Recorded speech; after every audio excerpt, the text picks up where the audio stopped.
Jail খাটা নওশাদ সিদ্দিকীকে দেখেছি বারুইপুরে, আর আজকে এই ধর্ণা মঞ্চে নওশাদ সিদ্দিকীকে দেখছি। আমি আজকে বলছি যে নওশাদ সিদ্দিকী মানুষের মনে জায়গা করে নিয়েছে।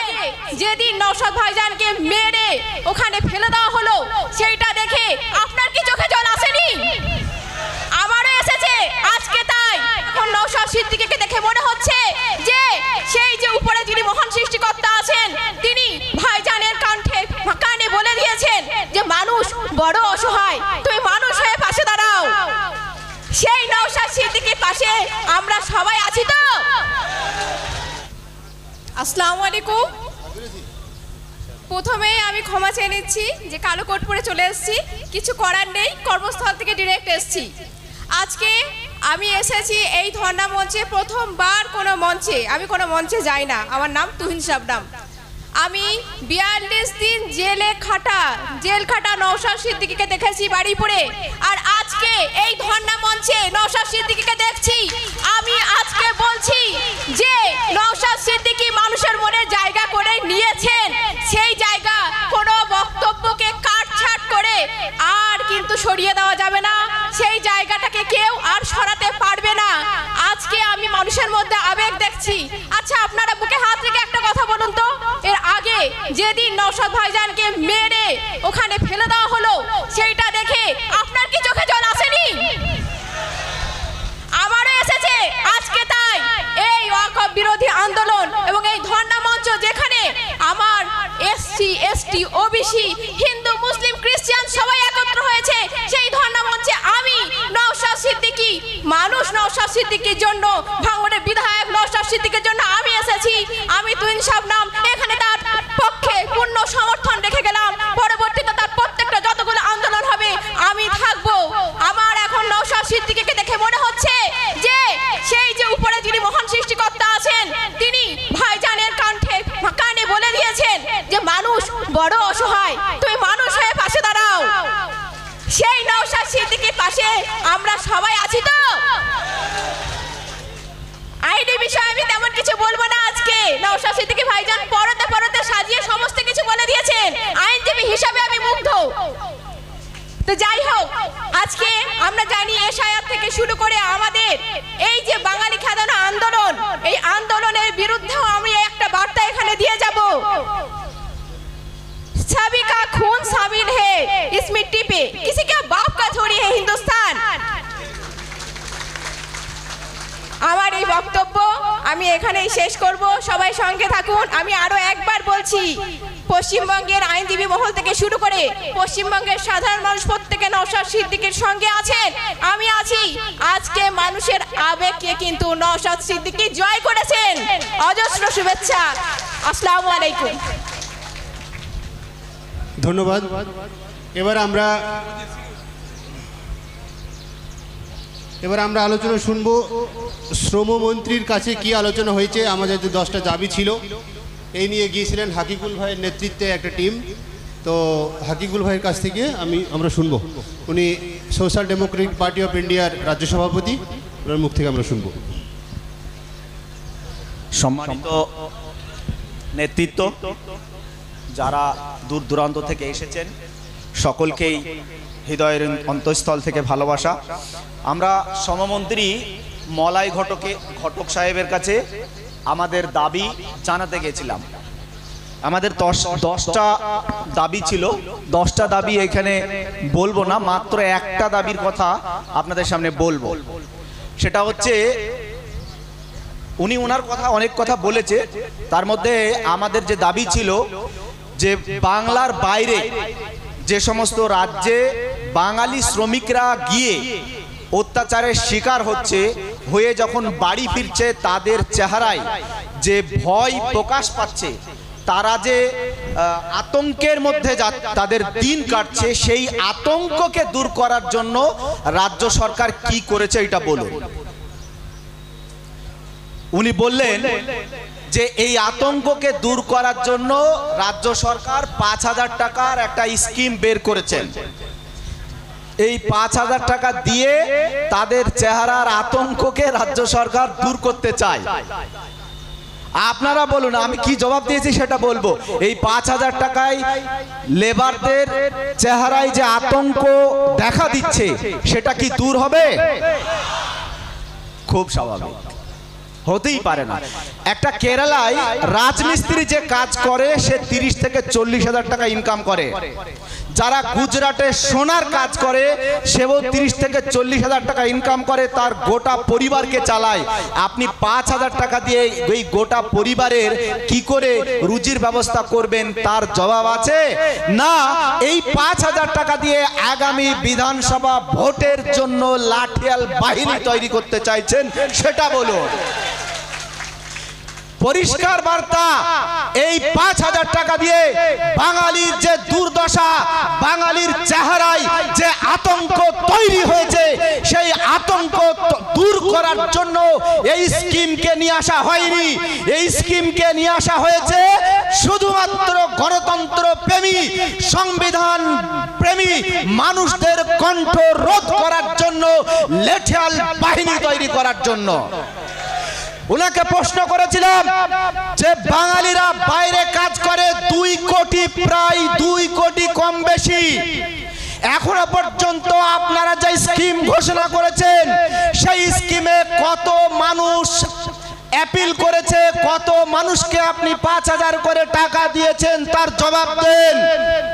মন্ত্রী মশাই বলছেন যে এখনো পর্যন্ত 20,000 মানুষ অ্যাপিল করেছে, এখনো কারো অ্যাপ্লিকেশনকে ফাইনালাইজ করা হয়নি। হে বাংলার মানুষ, বাংলার কি 20,000 শ্রমিক বাংলার বাইরে গিয়ে কাজ করে, না 2 কোটি মানুষ বাংলার বাইরে গিয়ে কাজ করে? তার জবাব আপনাদেরকে দিতে হবে এই মিনিস্টারদেরকে, যারা আপনাদেরকে 5,000 টাকার বিনিময়ে কিনতে চায়। 5,000 টাকার বিনিময়ে আপনাদেরকে ক্রয় করে তারা তাদের গদি বাঁচাতে চায়। গদি বাঁচানোর স্কিম লেবারের আতঙ্ক দূর করার স্কিম নয়। যদি সত্যি সত্যি লেবারের আতঙ্ক দূর করার স্কিম হতো তাহলে মুখ্যমন্ত্রী কথায় কথায় গিয়ে রাস্তায় বসে যান, দিল্লির পার্লামেন্ট হাউসের সামনে টোটাল মন্ত্রিসভাকে নিয়ে বসে যেতে পারতেন, বলতে পারতেন যে গোটা দেশে বাঙালিদের উপরে যে অত্যাচার হচ্ছে সেই অত্যাচারকে বন্ধ করতে হবে, আমরা এখান থেকে উঠব না। গোটা মন্ত্রিসভা পার্লামেন্টের সামনে এসে হাজির হয়েছি। দিদি গোটা বাংলাকে, গোটা দেশকে রাজনীতি শেখায়, আর বাঙালি শ্রমিকদের উপরে যখন অত্যাচার হয়, যখন জুলুম হয়, তখন গদি বাঁচানোর জন্য 5,000 টাকার স্কিম বের করে নিয়ে আসেন। তাই এই ধর্ণা মঞ্চের পক্ষ থেকে বলতে চাই যে 5,000 টাকার স্কিম বের করে বাঙালির মধ্যে যে আতঙ্ক তৈরি করা হয়েছে, যে আতঙ্কের পরিবেশ তৈরি হয়েছে, সেই আতঙ্কের পরিবেশ থেকে বাঙালিদেরকে বের করা সম্ভব নয়। যদি সত্যি সত্যি আপনি বাঙালিদের কল্যাণ চান, বাংলার কল্যাণ চান, বাঙালি কি পরিযায়ী শ্রমিকদের কল্যাণ চান, তাহলে অমিত শাহর বিরুদ্ধে লড়ুন, তাহলে নরেন্দ্র মোদীর বিরুদ্ধে লড়ুন। আপনার লড়াই আইএসএফ এর বিধায়ক নওশাদ সিদ্দিকীর বিরুদ্ধে নয়, আপনার লড়াই হাকিকুল ইসলামের এগেনস্টে নয়, আপনার লড়াই ইমতিয়াজ আহমেদের এগেনস্টে নয়। আপনার লড়াই যদি বাঙালিকে ভালোবেসে থাকেন তাহলে অমিত শাহর বিরুদ্ধে হতে হবে। আপনার লড়াই নরেন্দ্র মোদীর বিরুদ্ধে আমরা দেখতে চাই। নরেন্দ্র মোদীর বেলায় আপনি চুপসে যান, অমিত শাহর বেলায় আপনি চুপসে যান, আর হাকিকুল নওশাদের বেলায় আপনার হিম্মত, আপনার বুকের পাটা বাইরে চলে আসে। তাদের বেলায় যত রকমের আইন প্রয়োগ করার আছে আপনি প্রয়োগ করতে থাকেন। ওয়াকাফ আন্দোলনকারীদের উপরে আপনি সেকশনের পরে সেকশন দিতে থাকেন। এখনো পর্যন্ত 373টা এফআইআর করেছেন, 754 জনকে জেলে ঢুকিয়েছেন। 20 তারিখে গোটা বাংলার বড় বড় সংগঠন যারা মেন মুসলিম নেতৃত্ব তাদের সকলকে জেলে ঢুকিয়ে আপনি আপনার বাহুদুরি প্রকাশ করতে চেয়েছেন। কিন্তু যখন শুভেন্দুর কথা আসে, যখন অমিত শাহর কথা আসে, যখন নরেন্দ্র মোদীর কথা আসে, তখন আপনার বুক ছোট হয়ে যায়, তখন আপনার হিম্মত ছোট হয়ে যায়। মমতা ব্যানার্জির হিম্মত বাড়ানোর দায়িত্ব আমাদের নয়। আমাদের। ফলে আগামীতে আমাদেরকে বিকল্প ভাবতে হবে। বিকল্প আমরাই, অন্য কেউ বিকল্প নয়। বিকল্প কারা? বাংলাকে বাঁচাতে চান, বাংলার পরিযায়ী শ্রমিকদের মুখে যে আতঙ্কের পরিবেশ তৈরি হয়েছে সেটাকে দূর করতে চান, বাঙালিকে বাঁচাতে চান। যদি সত্যি সত্যি বাঙালিকে বাঁচাতে চান, আগামীতে তার জবাব দেওয়ার জন্য তৈরি হন। ধন্যবাদ। কনস্টিটিউশন প্রোটেকশন ফ্রম জিন্দাবাদ। এরপরে আরও একটা আমাদের প্রতিনিধি দল, যে প্রতিনিধি দলে সবাইকে অভিনন্দন, শুভেচ্ছা, মোবারকবাদ ও সালাম জ্ঞাপন করছি। আমাদের মঞ্চের কাজ শেষের দিকে। আমি খালি একটি কথা বলতে চাই, ভারতবর্ষের মতো একটা বিশাল দেশ, যে দেশকে পৃথিবীর ক্ষুদ্রতম সংস্করণ বলা হয়, সেই দেশের যারা আজকে ক্ষমতার মসনদে আসীন আছেন, তাদের লোকজন অনেক, অর্থ সম্পদ অনেক, অনেক বড় দেশের মানুষ তারা, কিন্তু তাদের বিত্ত সম্পদ অনেক থাকলেও চিত্ত সম্পদ নাই। সংকীর্ণ মন নিয়ে এত বড় দেশ চালানো যায় না। ক্যাবিনেটে কোনো মুসলমান নাই, তারা যে দেশ চালাচ্ছে তাদের পার্টিতে সেই অর্থে কোনো ভিন্ন মতাবলম্বীকে স্থান দেওয়া হয় না। এই ধরনের সংকীর্ণ মনা কিছু মানুষ কেন্দ্রের সরকার পরিচালনা করছে। পশ্চিমবঙ্গে আমরা দেখলাম দিল্লিতে যাদের বিত্ত সম্পদ আছে, চিত্ত সম্পদ নেই। বাংলার যে মন্ত্রিত্ব চলছে, যে রাজ চলছে, এদের বিত্ত সম্পদ নেই, চিত্ত সম্পদ নেই। একটা সম্পদ আছে, সেটা হচ্ছে দুর্বৃত্ত সম্পদ। মানে সমস্ত কমিউনাল লোকগুলো, সমস্ত করাপ্টেড লোকগুলো ওখানে জমা হয়েছে। আমরা এই মঞ্চের পক্ষ থেকে বলতে চাই, এ দেশ অনেক স্বপ্ন এবং সাধনার বিনিময়ে, অনেক ত্যাগ কুরবানির পরিপ্রেক্ষিতে, এক নদী রক্তের বিনিময়ে স্বাধীন হয়েছিল। সেই স্বাধীন ভারতবর্ষে সমস্ত মানুষ তাদের ধর্ম, তাদের কৃষ্টি, তাদের কালচার, তাদের অধিকার বুঝে শান্তিপূর্ণ সহাবস্থানের মাধ্যমে তারা এখানে বসবাস করবে, এই ভাবনা এবং এই দোতনা নিয়ে এই দেশ স্বাধীন করা হয়েছিল। কিন্তু আজকে আমাদেরকে সেই ভাবনার ব্যত্যয় ঘটার ফলে এখানে ধর্ণা মঞ্চে বসতে হয়েছে। আমাদের মসজিদ, মাদ্রাসা, আমাদের ওয়াকফ সম্পত্তি ছিনতাই হতে যাচ্ছে। আমাদের দেশের গর্বের বিষয়, বাংলার রবীন্দ্রনাথ এদেশের জাতীয় সঙ্গীত উপহার দিয়েছিলেন, রাষ্ট্রগীত বন্দে মাতরম বঙ্কিমচন্দ্র উপহার দিয়েছিলেন।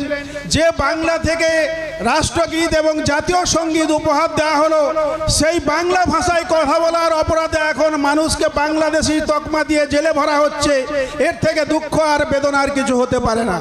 তৎসঙ্গে আমাদের দেশের গুরুত্বপূর্ণ একটি বিষয় সারা দেশের রাজনীতি এখন আলোড়ন ফেলেছে, সেটা হচ্ছে এসআইআর। আসলে এসআইআর ফেসআইআর কিছু নয়, দুর্বল, পিছড়ে বর্গ, অসহায় মানুষকে বেনাগরিক করার একটা চক্রান্ত। এই চক্রান্তকে আমাদের সম্মিলিত প্রয়াসের মাধ্যমে এটা রুখে দিতে হবে।